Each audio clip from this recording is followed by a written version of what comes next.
English गाने गाती हुई घर में घूम रही होती है। सुबह सुबह भगवान का नाम लेते हैं, राक्षसों की तरह चिल्लाते नहीं। पॉप्स, आपको अच्छे गाने की बिल्कुल समझ नहीं है, so take a chill pill. अरे मोहिनी, पापा से ऐसे बात करते हैं क्या? सारी तमीज भूल गई हो। ओह मॉम प्लीज, इतनी बड़ी भी कोई बात नहीं हुई, सो डोंट ओवर रिएक्ट। ऐसे ही दिन बीतते हैं जिसमें मोहिनी के तौर तरीके, रहने और बात करने का ढंग उसकी मम्मी पापा को परेशान करने लगता है। भला कोई मानेगा कि ये मेरी बेटी है? रीति रिवाज और संस्कारों से तो इसका दूर दूर तक कोई नाता नहीं, और अब तो लगता भी नहीं कि कभी होगा। अरे ऐसे कैसे नहीं होगा? लड़कियां सारे नखरे अपने माँ बाप को ही दिखाती है। ससुराल जाकर उन्हें सब कुछ करना भी पड़ता है और मानना भी। पत्नी की बात शास्त्री जी समझ जाते हैं और कुछ ही दिनों में अपने से भी ज्यादा धार्मिक परिवार में निखिल के साथ मोहिनी का रिश्ता पक्का कर देते हैं। रिश्ता तो पक्का कर दिया, पर यहाँ मोहिनी को कैसे मनाएंगे? शादी ब्याह के मामले में आटे में नमक जितना झूठ तो चलता है जी।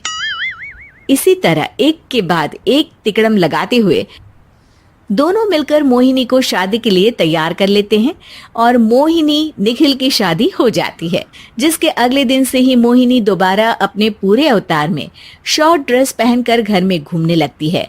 बहू को ऐसे देख सास की आंखें फटी की फटी रह जाती हैं। अरे ये क्या बेशर्मी है, हमारे घर की लड़कियां जींस तक नहीं पहनती और तुम बहू होकर इतने छोटे कपड़े पहनकर पूरे घर में घूम रही हो। सीरियसली मॉम, प्लीज आप अपनी इस 80 के दशक वाली सोच में मुझे इंक्लूड मत करो।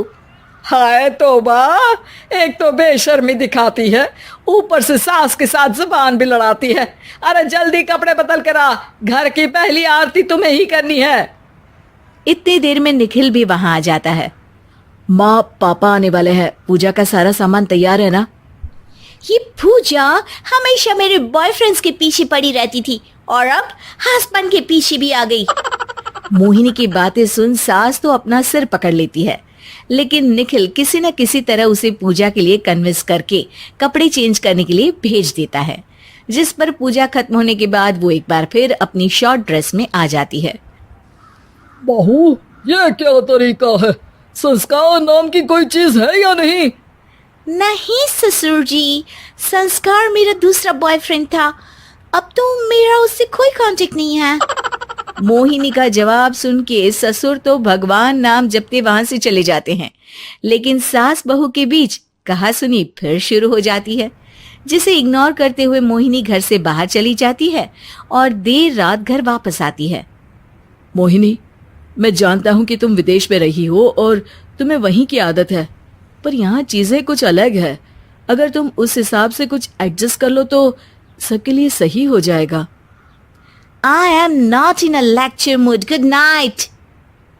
अगली सुबह मोहिनी देर से उठकर एक बार फिर उसी तरह सबके सामने आती है, जिस पर उसकी सास कुछ बोले उससे पहले ही मोहिनी की दोस्त मोनिका और रेचल वहां आ जाती हैं।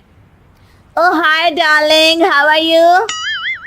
OMG, we missed you so much. I missed you too darling. Ram Ram, इन्होंने तो तुमसे भी छोटे कपड़े पहने हैं।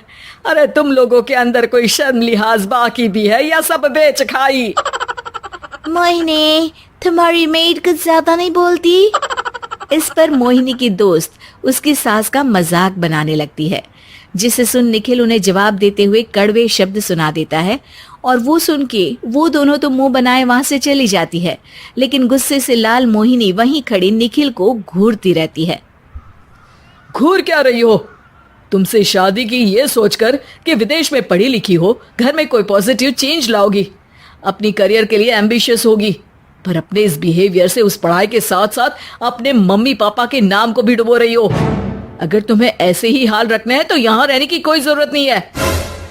निखिल की बातें सुनकर मोहिनी रोते हुए घर छोड़कर अपनी मम्मी पापा के पास वापस आ जाती है। ससुराल में सब कुछ ठीक तो है? वो अपने आप को समझते क्या है? मोहिनी पर चिल्ला रहे हैं? मैं क्यों उसके इशारों पर चलूं?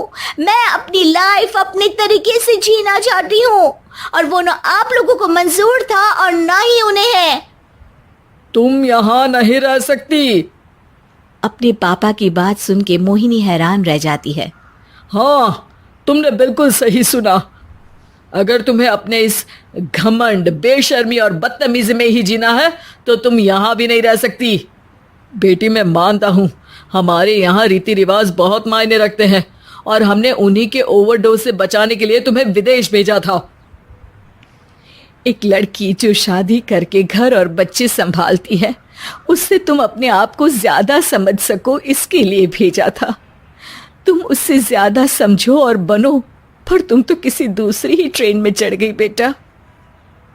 उसके मम्मी पापा बहुत देर तक मोहिनी को सारी बातें समझाते हैं, जिन्हें सुनकर मोहिनी को अपनी गलती का एहसास होता है।